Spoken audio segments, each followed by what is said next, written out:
मदन महल।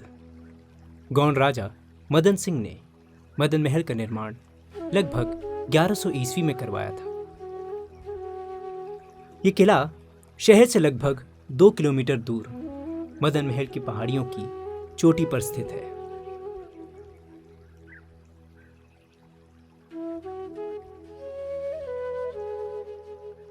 इस किले को सैनिक छावनी के रूप में भी जाना जाता है, जहां से पूरे शहर पर नजर रखी जा सकती थी।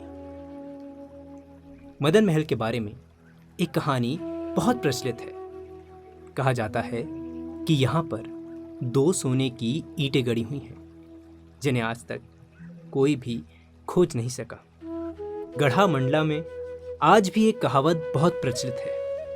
मदन महल की छांव में 2 गढ़ों के बीच जमा 9 लाख की 2 सोने की ईंट।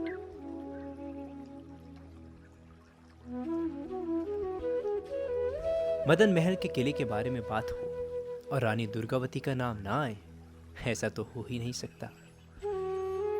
अपने पति दलपत शाह की मृत्यु के बाद राज्य की सारी जिम्मेदारी रानी दुर्गावती के कंधों पर आ गई। रानी दुर्गावती बंदूक चलाने और तीर चलाने में परिपक्व थी और लगातार शिकार पर भी जाया करती थी। रानी दुर्गावती के बारे में कहा जाता है कि उनका ऐसा रिवाज था, यदि उन्हें पता चलता कि आसपास के इलाके में किसी बाघ को देखा गया है, तो वो तब तक पानी नहीं पीती जब तक वो उस बाघ का शिकार न कर ले।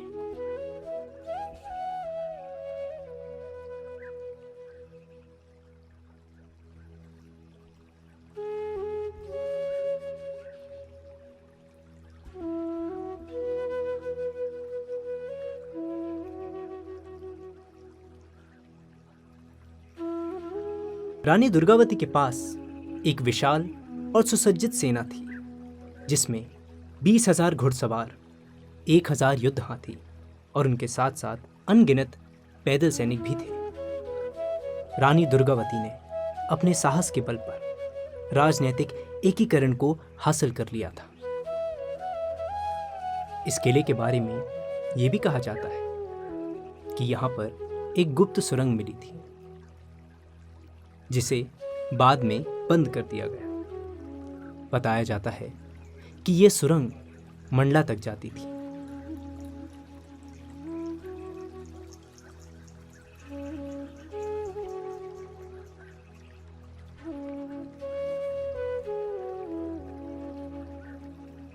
तो चलिए अब कुछ बात कर लेते हैं फोटोग्राफी के बारे में।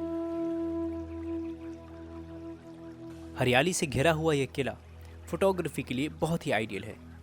अगर हमें क्लाउडी स्काई मिले तो हम उस क्लाउडी स्काई को अपने बेनिफिट के लिए कैसे यूज़ कर सकते हैं। देखिए, क्लाउडी स्काई होने से एक बहुत अच्छी बात ये होती है कि एक नेचुरल सॉफ्ट बॉक्स बन जाता है, नेचर का सॉफ्ट बॉक्स, जो बहुत ही इवन लाइट हर जगह स्प्रेड करता है। इस इवन लाइट को यूज़ करते हुए हम सुंदर पोर्ट्रेट्स ले सकते हैं।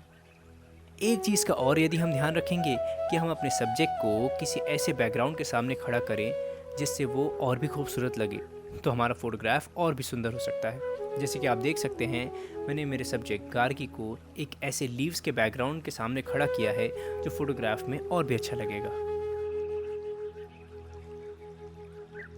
और इस तरह के स्काई के साथ जो क्लाउडी हो, हम एक चीज़ और कर सकते हैं, हम क्लिक कर सकते हैं सुंदर सिलुएट्स। फोटोग्राफी करते हुए हमें हमेशा ध्यान रखना होता है कि हमारे आसपास के एनवायरनमेंट को, स्ट्रक्चर्स को, चीज़ों को हम कैसे यूज़ कर सकते हैं अपने बेनिफिट के लिए। जैसे कि आप यहाँ देख सकते हैं, एक बहुत ही सुंदर सा आर्च है जहाँ से एक सॉफ्ट लाइट आ रही है। तो मैंने अपने फ्रेंड गार्गी को यहाँ पर प्लेस कर दिया एज ए सब्जेक्ट, और मैंने ये भी ध्यान रखा कि बैकग्राउंड में मदन महल का किला दिखता रहे।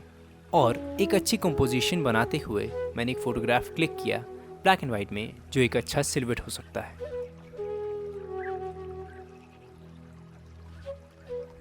सिमिलरली ये भी एक बहुत ही सुंदर स्पॉट है जहाँ से एक बहुत ही अच्छी लाइट आ रही है। Depending on the day, time and weather, ये आपको अलग अलग तरह की लाइट यहाँ से मिलेगी, पर अभी जो लाइट है ये बहुत आइडियल है। सो मैंने यहाँ पर शिवम को सब्जेक्ट बनाकर एक अच्छा कंपोजिशन करने की कोशिश की है।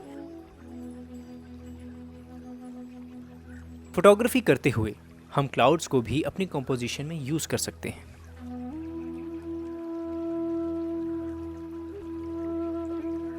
मदन महल पर्यटकों और जबलपुर वासियों दोनों के लिए एक बहुत ही पसंदीदा स्थल है। मदन महल का ये किला मुख्य रूप से 2 बड़ी चट्टानों पर निर्मित है। ये किला अपने तरह का इकलौता और अद्भुत निर्माण है।